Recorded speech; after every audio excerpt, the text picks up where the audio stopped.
He looked me in the eye, confidently pitched his company, and talked about how he values loyalty. But when I reminded him who I was, his face drained of color. I didn't have to raise my voice. I didn't have to scream. I just smiled and told him, "Sorry, you're not good enough for the list." Sweet, silent justice. If you've ever been underestimated, disrespected, or watched someone you love get treated unfairly, then buckle up. This story is your justice fantasy brought to life. Like, subscribe, and let's dive into one of the most satisfying payback stories you'll hear today. Back in 1997, I was just a teenager trying to figure out what I wanted to do with my life. That summer, I got a chance to work at a telecommunications company where my stepdad was the operations manager. He was good at his job, respected, calm under pressure, the kind of guy who didn't just bark orders, he led by example. And more than that, he believed in me. He pulled some strings to get me hired for a summer job, hoping I'd gain some experience. What none of us saw coming was just how deep the pettiness of his boss ran. 4 months in, my stepdad had a disagreement with the owner of the company. And when I say disagreement, I mean something so small it's laughable. Something about scheduling or how certain reports were being filed. Totally fixable. But the owner had an ego the size of a skyscraper and the patience of a toddler. He fired my stepdad. Just like that. No warning, no second chances, no professionalism. One heated conversation, and he was gone. And here's the kicker. He didn't just fire him because of the argument. He wanted to make a point, a power move. He wanted everyone to know that no one, not even his best manager, could question him. And I remember how my stepdad looked when he told me. He didn't cry. He didn't rant. He just said, "I hope you keep the job, son, but be careful." It hurt. Not just because I respected him, but because deep down I felt powerless. I couldn't do anything. I kept the job. I had a different last name, so the owner didn't connect the dots. But I never forgot. And to be honest, working there started to drain me. They underpaid me, denied benefits they promised. I worked hard, gave them my time, my sweat, my weekends, and they tossed me scraps. For 18 months, I held on, thinking maybe I was paying my dues. But eventually, I'd had enough. I left and got a job at a major telecommunications provider, a company that had actually hired our old one as a subcontractor. It was a fresh start and a huge step up. I rose through the ranks, slowly at first, then faster than I expected.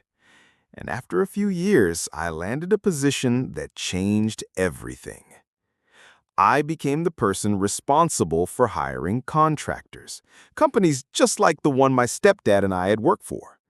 In other words, I now had the power to give or deny jobs worth $75,000 to $200,000 each, and I managed up to 30 projects a year. That's millions in contracts. And guess who came knocking? One afternoon, I get a call. It's the owner of my old company, the same man who fired my stepdad like he was disposable trash. He didn't recognize my name. I let him talk. He said he'd love to get on our list of approved contractors. Said his team was top-notch, reliable, the best in the business. He even invited me to lunch to go over things face to face. I knew exactly what this was. He was desperate for work, probably hurting for contracts, and now he needed me. The same kid he'd once underpaid and ignored. The son of the man he fired to stroke his own ego. We met at a high-end restaurant I'd always wanted to try. He picked it, probably trying to impress me. He wore a sharp suit, fake smile, polished pitch.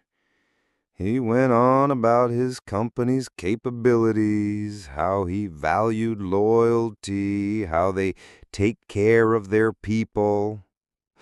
I almost laughed out loud. When he finished, I leaned back and asked, "Do you remember hiring a guy named David?" He paused. Blink. Nod slowly. "Yeah, David. Good worker. Left a while ago, though." I smiled. "That's my stepdad." That was the moment everything changed. His face went pale. You could see the gears in his head grinding, trying to connect the dots, trying to remember what exactly happened. His throat bobbed like he'd swallowed a brick. "Wait, you're his—" I nodded. He tried to recover. "Well, I always liked David. Great guy. Unfortunate how things ended." "Unfortunate?" I kept my voice calm, professional. "I appreciate the lunch," I said, "but our contractor list is full right now. We've got more capable teams already on board. I'll keep you in mind, though, if something changes." He knew it was over. He wanted me to give him a chance, just one shot. But here's the thing. When you throw away good people, don't be surprised when they remember. When you treat others like they're replaceable, one day you become replaceable. He walked out of that restaurant with a stiff nod and a broken ego.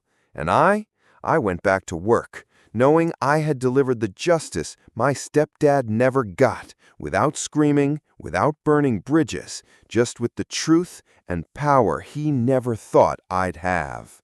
Sometimes life gives you the chance to right an old wrong, not with anger, but with quiet control. And believe me, that silence speaks louder than revenge ever could.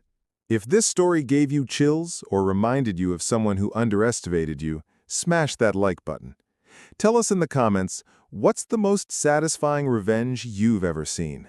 And don't forget to subscribe, because we've got more powerful, true stories coming your way.